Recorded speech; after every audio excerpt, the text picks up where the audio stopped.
আসসালামু আলাইকুম দর্শক, দেখতে পাচ্ছেন মহাসড়কে ভীষণ যানজট। বাইবেল থেকে পর্যায়ক্রমে যেতেছি সামনের দিকে, চন্দ্রার দিকে, কিন্তু সেই দিকে ভালোভাবে যেতে পারছি, কিন্তু চন্দ্রা থেকে ঢাকামুখী গাড়িগুলা যেতে পারছে না। ভয়ানক যানজট। এই যানজটের কারণ কি, কেন, কী জন্যে, কীভাবে যানজট লাগতেছে, এগুলো অবশ্যই দেখা উচিত। মহাসড়ক যে সকল রাস্তা ভাঙা আছে সেগুলো ভাঙাগুলো সংস্কার করা উচিত। আর কাজের জন্য মহাসড়ক বন্ধ রাখলে বিকল্প ব্যবস্থা বা বিকল্প দিক যা নির্দেশনা দেওয়া উচিত।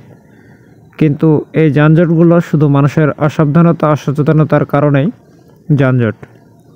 তবে বাংলাদেশের মানুষকে সচেতন ও সতর্ক করার জন্য বিশেষভাবে অনুরোধ করছি, প্রত্যেকটা মানুষকে প্রত্যেকটা জায়গা থেকে মহাসড়কে চলার জন্য প্রত্যেকের জায়গায় সচেতন ও সতর্কতা অবলম্বন করে মহাসড়কে চলাচল করবেন। কারণ সড়ক দুর্ঘটনা যে কোনো মুহূর্তে ঘটতে পারে, কিন্তু সড়কে চলাচলের জন্য সবাইকে সবার জায়গা থেকে সচেতন হওয়া উচিত। কিন্তু বাংলাদেশের মানুষ কেন সবাই সবার জায়গা থেকে সচেতন হয় না?